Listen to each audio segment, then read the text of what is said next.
আজকে সানডে বলে আমার ফিয়ন্স এসেছিলো আমাকে একটু ঘুরতে নিয়ে যাবে, যেহেতু মানডে ও আবার আউট অফ স্টেশন যাচ্ছিলো। তো ও বললো চলো তোমাকে আজকে ঘুরিয়ে আনি। তো আমি রেডি হয়ে নিয়েছিলাম, ওকে বললাম যে আসো ফটো ক্লিক করে নিই। ফটো চেয়ে আমি ভিডিও করে নিয়েছিলাম ভুলে। তারপরে ওখান থেকে আমরা রেডি হয়ে বেরিয়ে গেলাম। এক জায়গায় যাওয়ার ছিল, একটা জিনিস দেওয়ার ছিল ওইটা দিয়ে তারপর আমরা চলে গেলাম সিটি সেন্টারে। আজকে কোনো শপিং না, আজকে আমরা গেছিলাম ফুড কোর্টে খেতে। ওখানে অনেক অপশন ভালো লাগে খেতে। তো দুজন ওখানে চলে গেলাম। আমি এখানে ফুড কোর্টে বসে আছি আর ও এখন যাচ্ছে অর্ডার দিতে। তো আমি ওই টাইমটা বসে কী করবো, অনেক ভিড় ছিল, তো আমি বসে আছিলাম।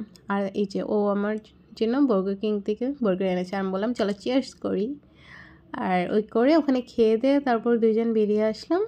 ওখান থেকে ও ঘর চলে গেল আর আমি ঘরে এসে পড়লাম। ঘরে আসার পর আমার ফ্রেন্ডটা আসলো, একটু আড্ডা মারলাম। মা এখানে বকা দিচ্ছে আমি ঘর গুছাই না। আর এরকমভাবে আমার সানডেটা স্পেন্ড করলাম। যদি আমার ভিডিও ভালো লেগে থাকে প্লিজ লাইক শেয়ার কমেন্ট করে দিও। Thank you.